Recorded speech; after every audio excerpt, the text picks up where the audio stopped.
Hi, I'm Dr. Frisch from the psychology department. My lecture today is on careers in psychology, including careers in mental health and many other options for psychology majors and other university students. This presentation has been prepared with the generous input and help of Professor Joe Cox from the Baylor Business School, Roseanne Fuller of CASA, who also worked as a career counselor for many years in the business school, Dr. Allison Stewart of Tarleton State University, Jasmine Gonzalez, the president of the Baylor Psychology Club, and Tyler Bradstreet, a psychology major and sports psychology intern. I myself am a clinical and positive psychologist with a special interest in career counseling and advisement. Today I'm going to talk about careers in psychology, including mental health. These careers touch on topics in coursework in abnormal psychology, psychotherapy, industrial organizational psychology, and career counseling, which is a field in itself. My lecture is for students in any of these classes, as well as psychology majors themselves who are thinking about what to do with their major. Now, my plan for today is to talk about why we need a career focus.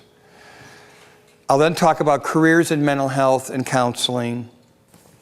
I'm then going to talk about bachelor degree level jobs and careers and internships for psychology majors, because there's some fantastic opportunities there.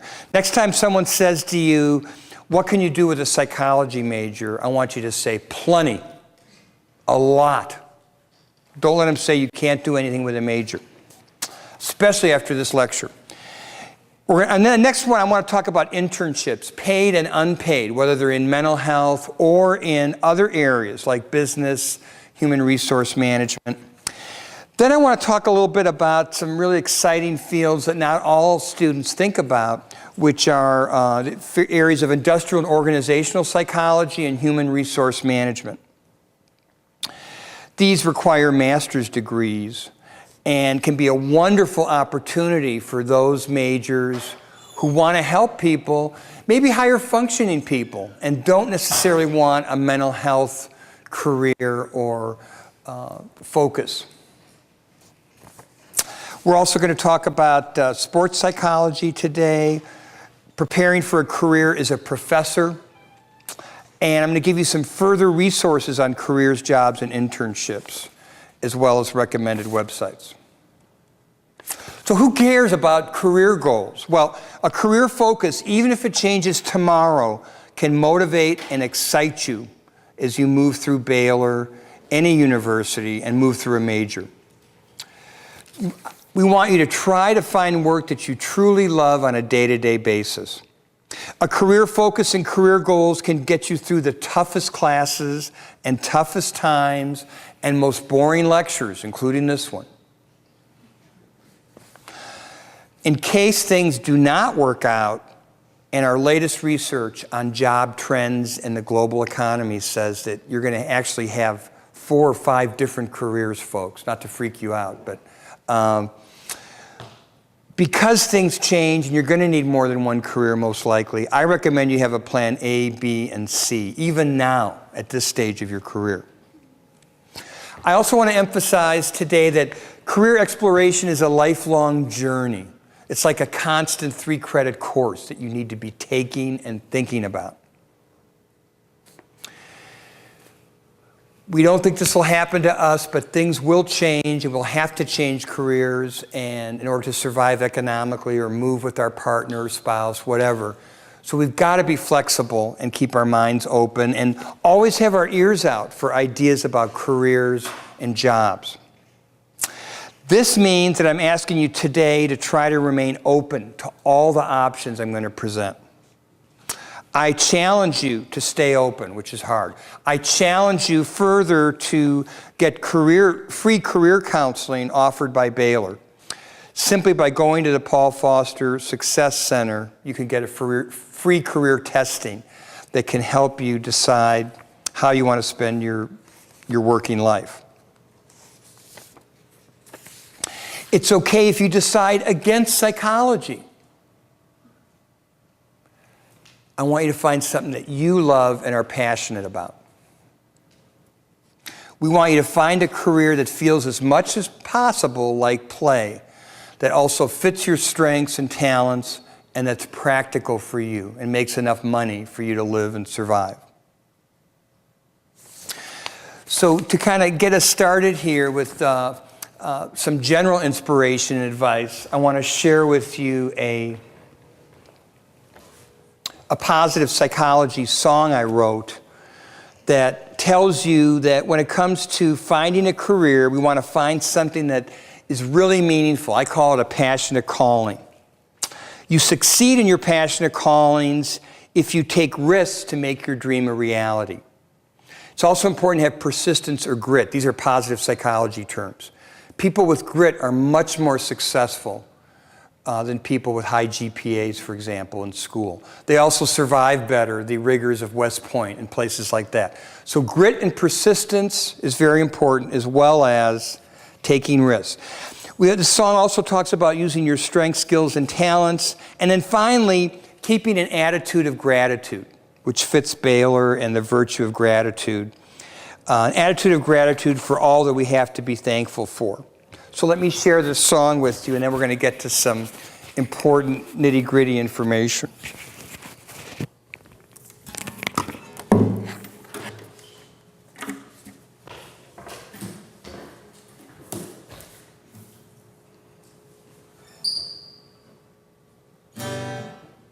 This is called Mother to Son. It's the career song, and it's sung to the tune of Father and Son by Cat Stevens.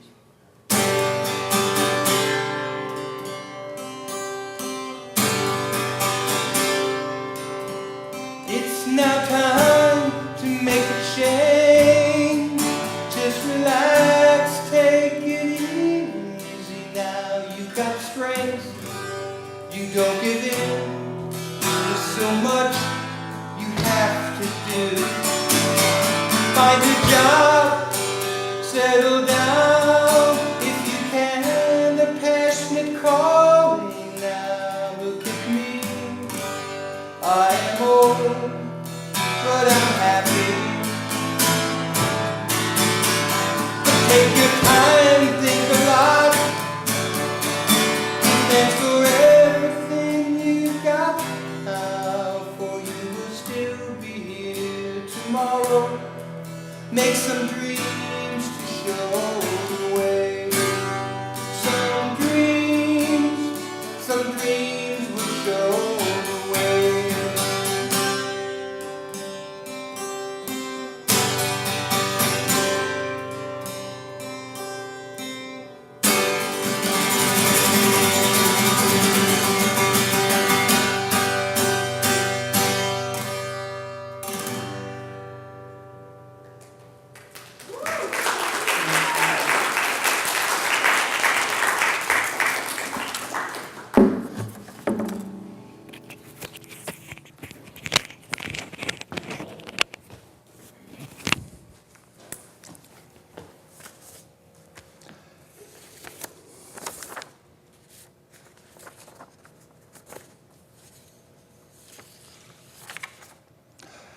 Almost every psychology major says they're interested in a career in mental health counseling.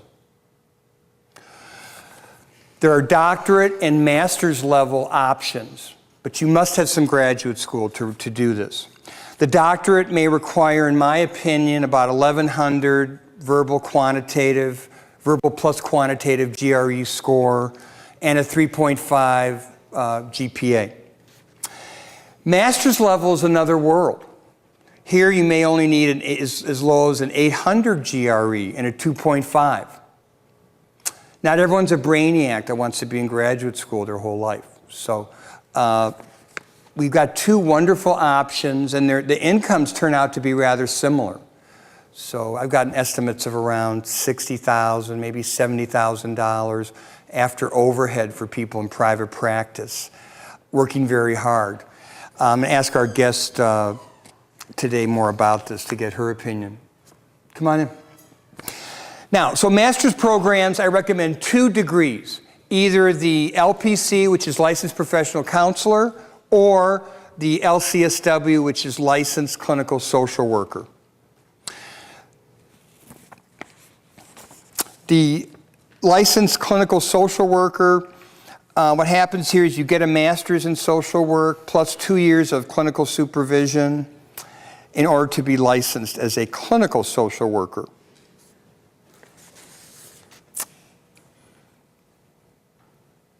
The licensed professional counselor degree here, you want to get a master's degree. The names can vary, different kinds of counseling degrees, but you want to make sure that the degree that you get and the program you apply to, you want to be sure that students successfully sit for the licensed professional counselor exam.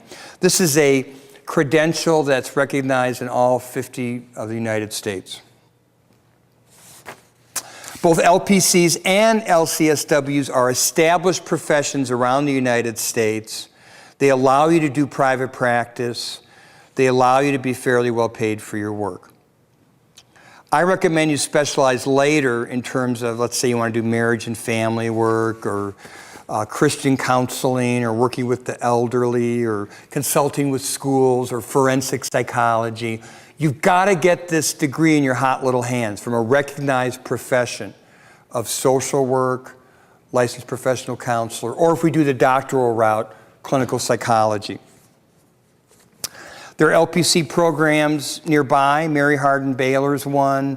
Tarleton State University offers one, and I'm very excited today to introduce our first guest, Dr. Allison Stewart, who is the director of this Tarleton State University LPC Master's Program. Dr. Stewart, will you join us, please? Thank you. Thank you for having me. So, Dr. Stewart, can you tell us a little bit about what you think you can do with a licensed professional counselor degree and what you've seen? Where are you from, actually? I actually moved to Texas 2 years ago from Georgia, so that's where I'm from originally. Georgia and Texas are very similar in terms of their LPC requirements and what kind of jobs that buys you into. What kind of jobs can you do with an LPC? You can do a variety of things. You can work in agencies, mental health agencies, like you mentioned. You can do private practice work. There's psychiatric hospital work that people do, consulting work. So there's all sorts of things, depending on if you want to be in the private realm or in the state realm. No matter which arena you decide to work in, whether it's private or state, these days they require you to have a license. Used to be you can kind of just have a graduate degree and get away without having to go through that extra process to get the license. But now, because of billable insurance, they're really, really strict about that. So if you get your license, it can buy you a ticket to get any type of job that you want. That's great. And that license is the credential of I'm a licensed professional counselor. It's very, very important for you. Can you tell us a little bit about this program at Tarleton State? It sounds very convenient and exciting to me because, am I correct that the classes are held at MCC campus here in Waco? Yes, we have classes that we offer actually in 3 areas. Stephenville is our main campus. Then we have classes that we offer through McLennan Community College here in Waco. And then we actually have a complex up in Fort Worth where we have classes up there as well. And we do some part of the degree can be accessed online, which is convenient for students that work full-time. And most of our students do work full-time, go to school in the evenings, or take some classes on Saturday, or take some online classes to supplement for full-time. Well, that sounds terrific. Then while they're paying off all their Baylor debt, they could be studying another degree. This sounds wonderfully convenient. Now, I don't know if I had wax in my ears, but I thought I heard you say the other day that you don't need letters of recommendation to get in this program. You don't. We're looking at people that are going to be successful in the counseling field. People that are graduating from Baylor, we know they're going to have the academic background. So that's going to... So that gives them a leg up. Yeah, because we know what a respected institution this is. We know it's an accredited program. So unless they're doing very poorly in their classes, you come to us, you've got a degree in psychology, there's no magic GRE score. We prefer a 3.0 GPA, but for folks that have like a 2.5, we'll look at that. Because And a Baylor kid would probably get in with that if they had Yes. good credentials. especially in psychology, what we find, and this was the case for me when I was in undergrad, I did not do as well in some classes like math classes, but I excelled in my psychology courses. So we take that into consideration. Right. We require applicants write a 200 to 300 word essay to indicate what their professional goals are. Okay. So if you have well thought out professional goals, you have good writing skills, then you don't have to chase down professors for letters of recommendation. Okay. And that'll get you in the program. Well, some doctoral clinical psychology programs, they'll have students with stratospheric GREs, averaging 12, 1300. Could a student with, say, about an 800 GRE that had a solid 2.5 in psychology get accepted to this master's level program? Yes, I don't think there's anything magic about the GRE. There are institutions that do feel that way, particularly doctoral programs, but what we have found is that does not translate into whether or not someone's going to make a good counselor. They have, the most important thing is having good counseling skills. There are some folks that have psychology degrees that are going to be gifted in that arena, and some are not. Some get into the program and may decide, hey, maybe this is not for me. This is not what I thought I wanted to do. But for those that have those skills, that hone those skills, that's what we're looking for. People that are turning out the ability to help others, not the magic GRE scores. That's fantastic. And our majors at Baylor have a special reputation for excellent social skills. So I think that's right up your alley, according to what you're saying. It makes a huge difference to have good social skills, because it's hard to counsel people if you can't interact with them. Yeah, so it makes a huge difference, because there's some folks that fall into kind of the brainiac category that really do not have good social skills. And those folks may be more suited to research in psychology instead of counseling. It's like you said, there's so many different things you can do with psychology. It's not all about counseling, but a lot of people are interested in that. They're intrigued about that interaction with people. Do you know anything about this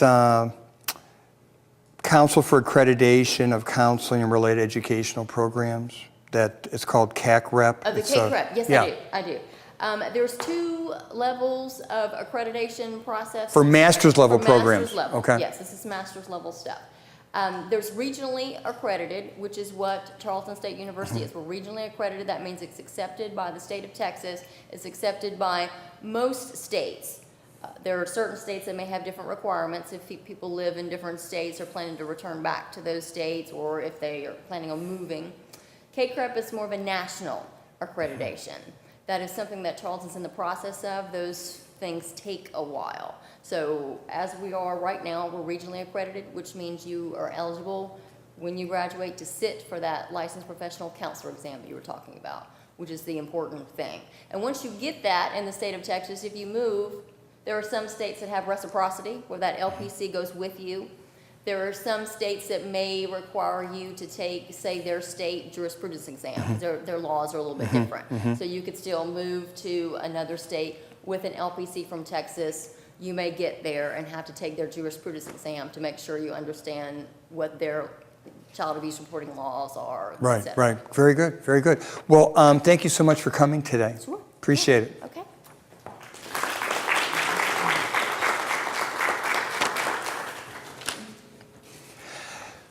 I think the important point here is that the LPC still travels very well state to state, just like the licensed clinical social worker and the doctoral degree in clinical psychology or counseling psychology from a program accredited by the American Psychological Association. There can be some very minor little snafus that develop, but if you get one of these recommended degrees, you have maximum mobility in terms of moving around the United States, and even Canada and other countries.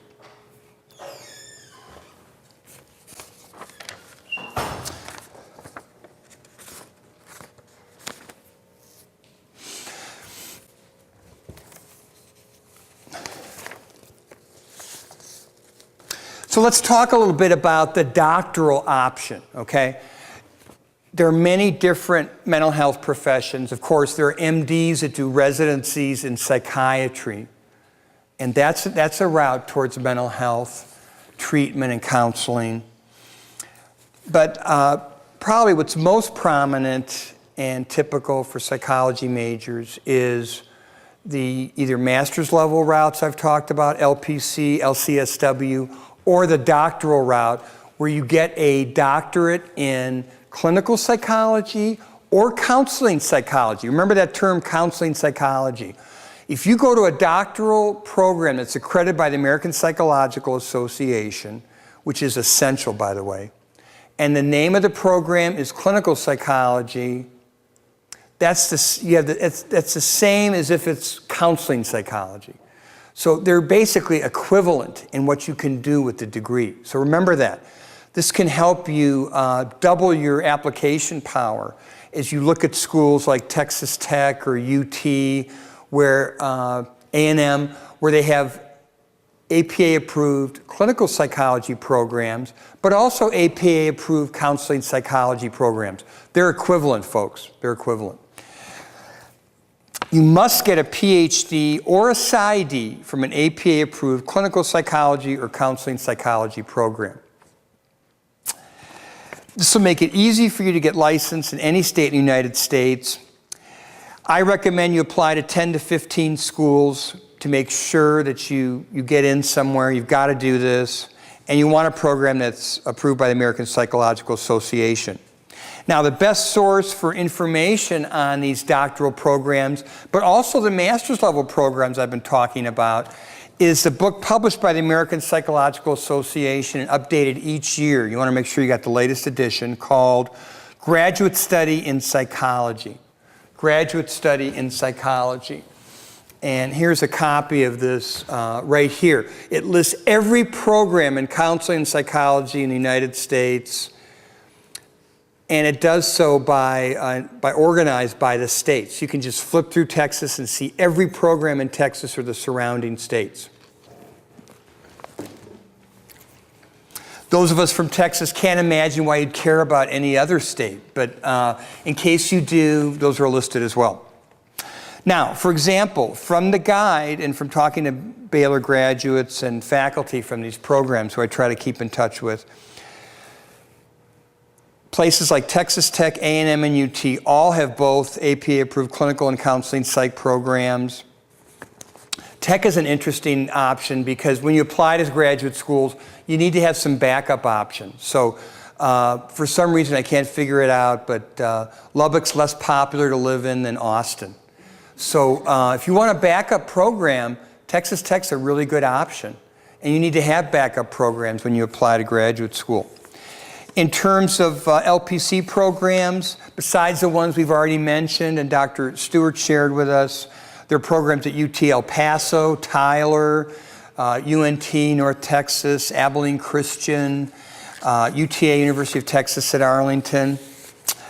And in closing, in terms of mental health issues, let me just say that you can Google the National Association of Social Workers. That's the National Association of Social Workers, to find all of the accredited MSW programs that also allow LCSW training after you get to MSW. There are many of these throughout the state of Texas and the United States. You also can visit the Baylor Social Work Department. It's the School of Social Work that has a wonderful program of their own. They'll give you information not only on Baylor's program, but on other programs around the state. There are probably 8 or 10 now in Texas, as well as other states. Places like St. Ed, Stephen F. Austin, Tarleton, Texas Christian University, Texas Women's University can be very popular for social work, even LPC training. University of Houston, University of Mary Hardin, Baylor, North Texas, they all have social work programs, and there's many others that I don't have time to mention tonight.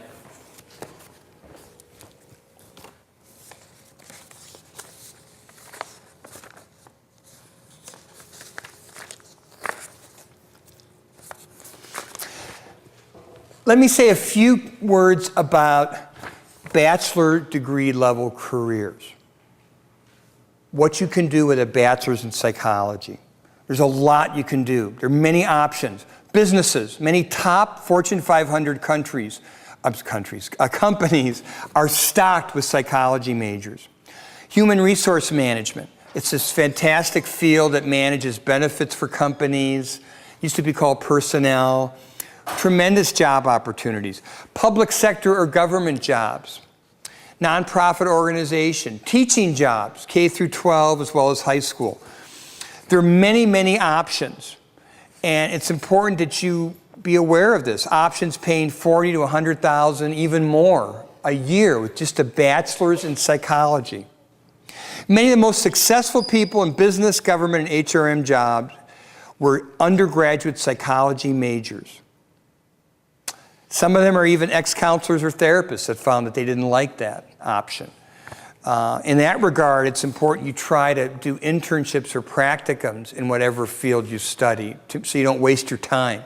But there are just many, many opportunities here. And what I'm finding in my research and talking with some of the people who helped me prepare this talk is that psychology majors are just as competitive, even more competitive, than students with other majors throughout the university.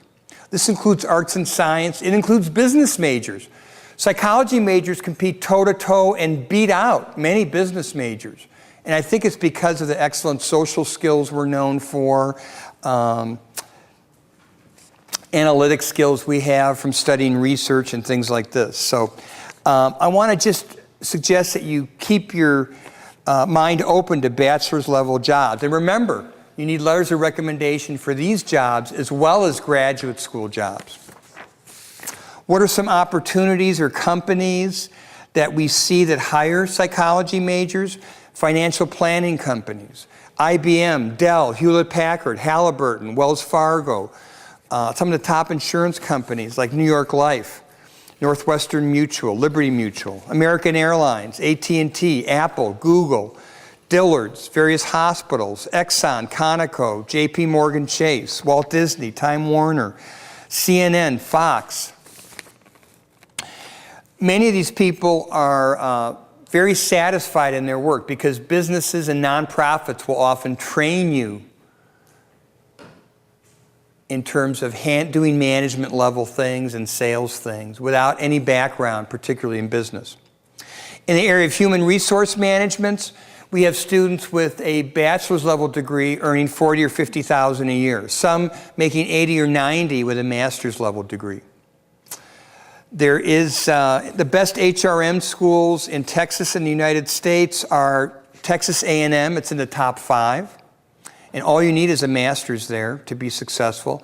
UTA, University of Texas at Arlington, has a good program. University of North Texas also has an MBA program with an HR emphasis, although you can get an HR master's degree without any MBA training and be very successful.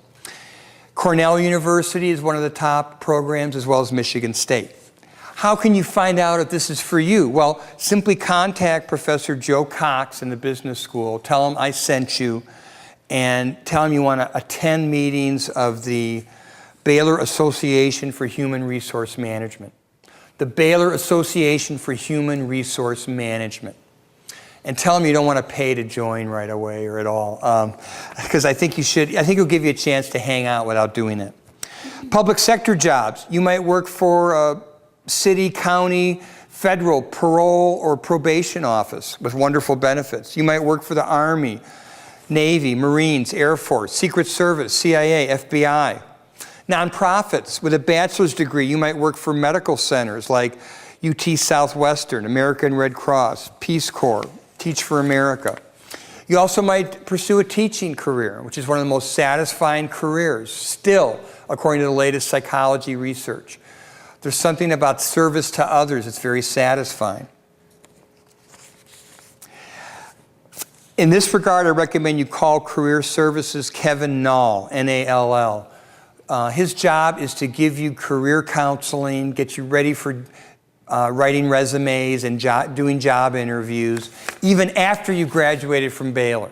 You catch that? Even after you leave Baylor. That's his job. So,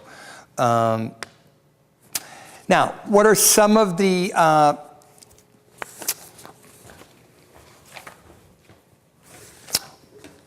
there's certain skill sets I recommend that you may want to highlight as a psychology major. So remember, you've got great social skills as a psychology major. You care about people. You have a concern about ethics. You're good at creative problem solving, critical thinking from your knowledge of research.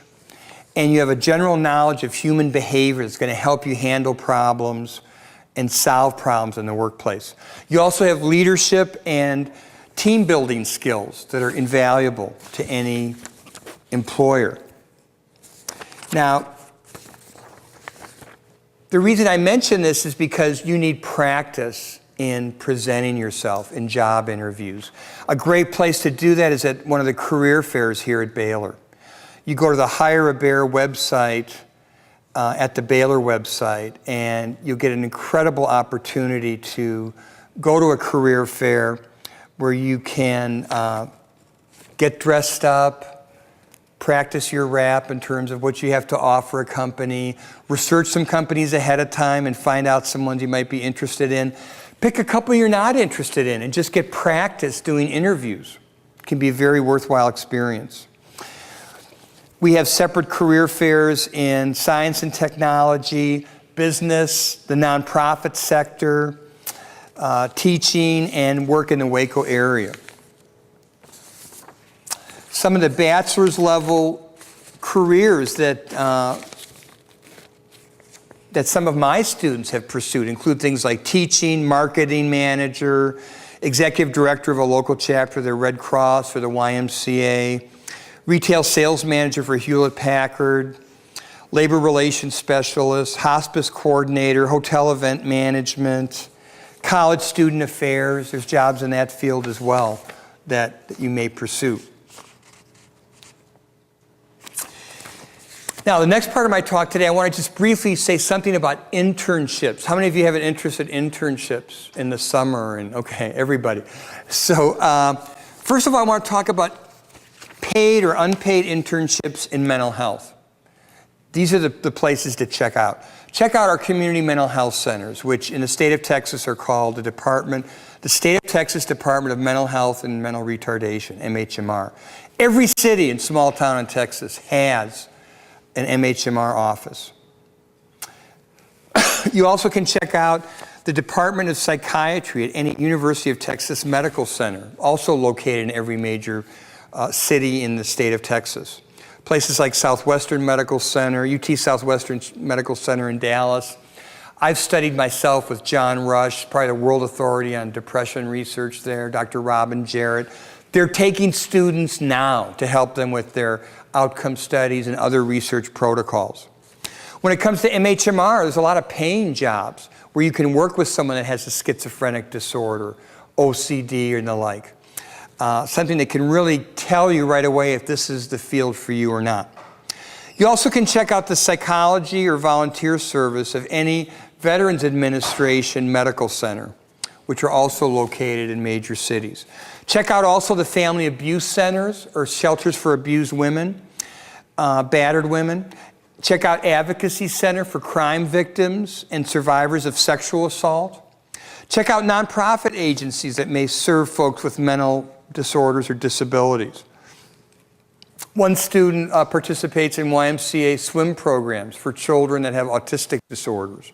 That's something you could use to decide about a career in mental health, make some money in the summer, and even get a letter of recommendation, should you decide to. You also can check out the Department of Psychology in any university or community college and ask about paying jobs and research assistantships.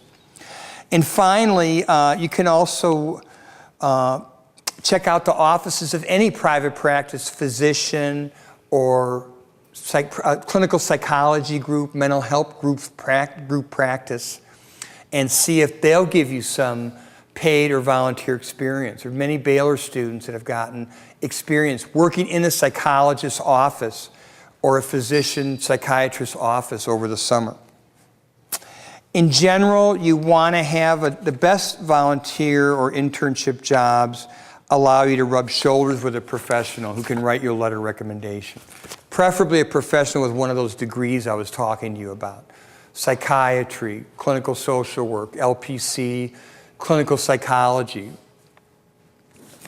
You also can get internships, paid and unpaid, in business and human resource management, and also the whole field of industrial and organizational psychology, which is another major career option. You can work with companies and businesses with an IO degree. All you need is a master's. You need not have any background in business or an MBA, and still make very good salaries, some six-figure starting salaries for many people. These paid internships can involve training in sales, marketing, e-learning programs, human resource management, organizational psychology, executive coaching. A past psychology club president has worked for Profile Sales Solutions here in Waco. There are many programs like this that will pay you as you get experience in organizational psychology. I also want to mention that there's graduate level training available in industrial and organizational psychology, sometimes just called organizational psychology or executive coaching. Here, the terminal degree is a master's degree. In terms of Texas, the University of Tulsa has one of the best in the country, very close by. In terms of other career options, I want to say a little bit about the burgeoning field of sports psychology. And for that, I want to introduce our next guest speaker today, Tyler Bradstreet. If you give him a hand.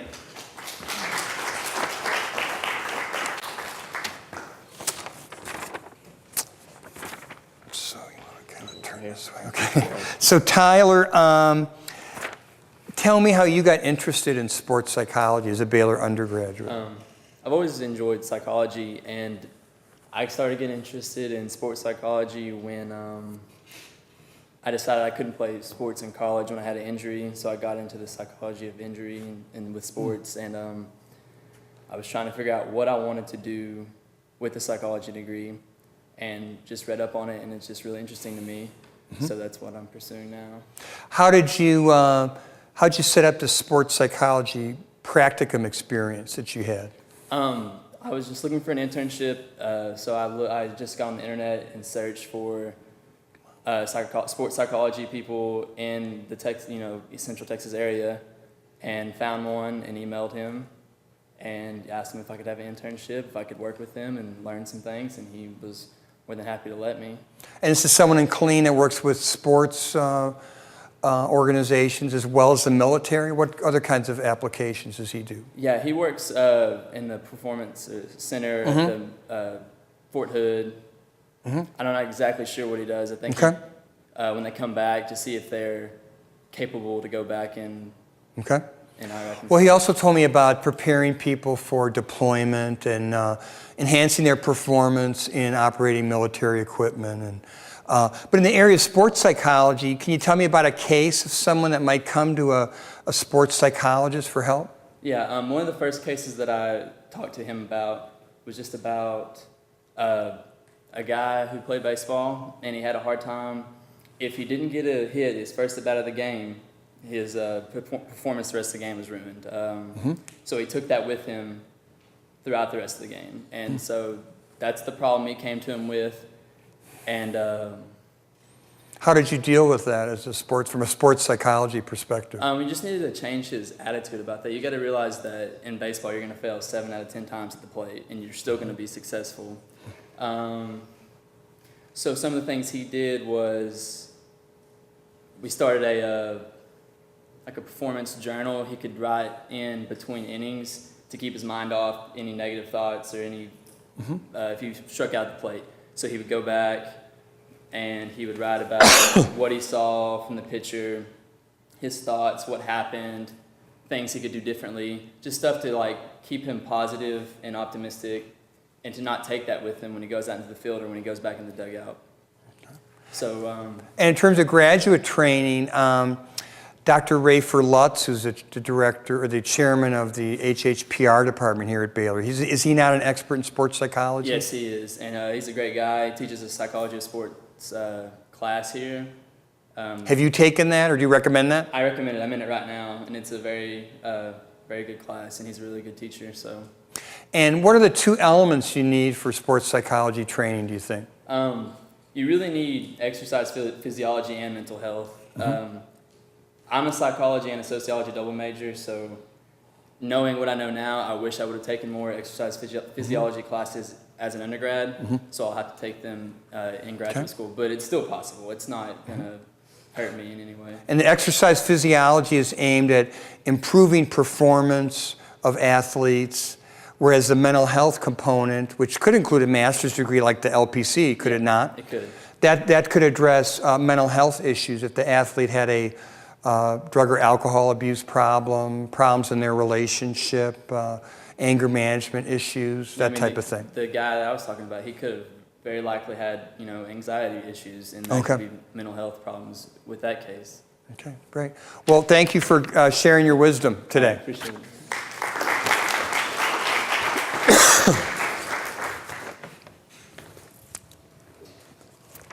Now, many of you remember Michael Jordan and his commercials of Be Like Mike. And as professors in psychology, a lot of us, that's kind of our mantra. Be like Mike, be like us. Become a professor of psychology. Those of you who have that interest, I think it's very important to think carefully about that career option. And for some sage advice on that, I want to tap into the wisdom of our Baylor Psychology Club president, Jasmine Gonzalez. Jasmine.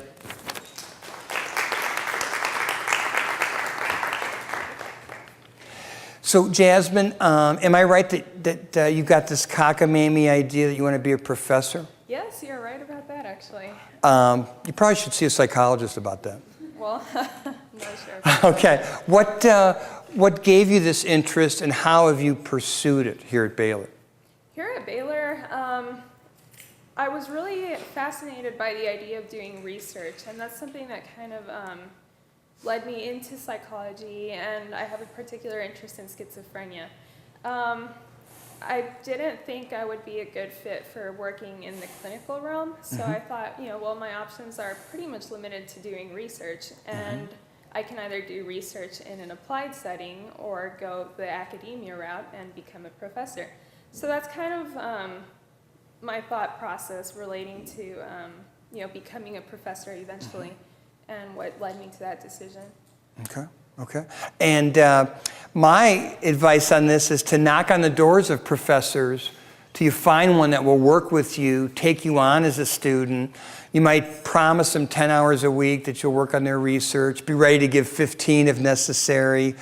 But you had a lot of initiative, kind of like Tyler was talking about, where you went out on your own and found some experts in schizophrenia. How in the world did you do that? Not so much going out on my own. I did take the opportunity, but I just got a random email from the department, and it was about a research practicum located here at the VA. And I sent out an email in response to that, and I got in touch with some of the researchers working there.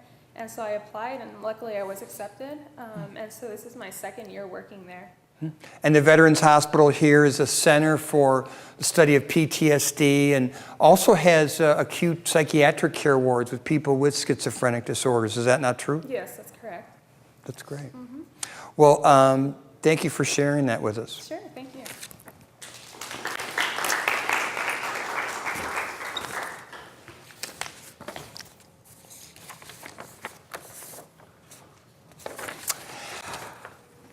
In closing, I've tried to emphasize today that your career is a journey, that you're likely to have several of them, in fact. But right now, you need at least two or three different options.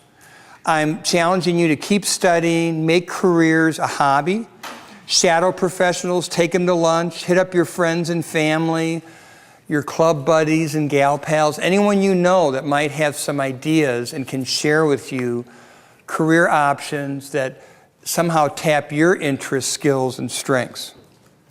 In terms of further study, I want to recommend some of the top academic journals in career development, including the Career Development Quarterly, the Journal of Career Development, the Journal of Career Assessment, and the Journal of Vocational Behavior. There also are some excellent books I want to recommend. Of course, the Graduate Study in Psychology book published by the American Psychological Association, new each year. In terms of career guidance, there's career guidance and counseling through the lifespan. That's career guidance and counseling through the lifespan by Herr, Kramer, and Niles. The first author is H-E-R-R.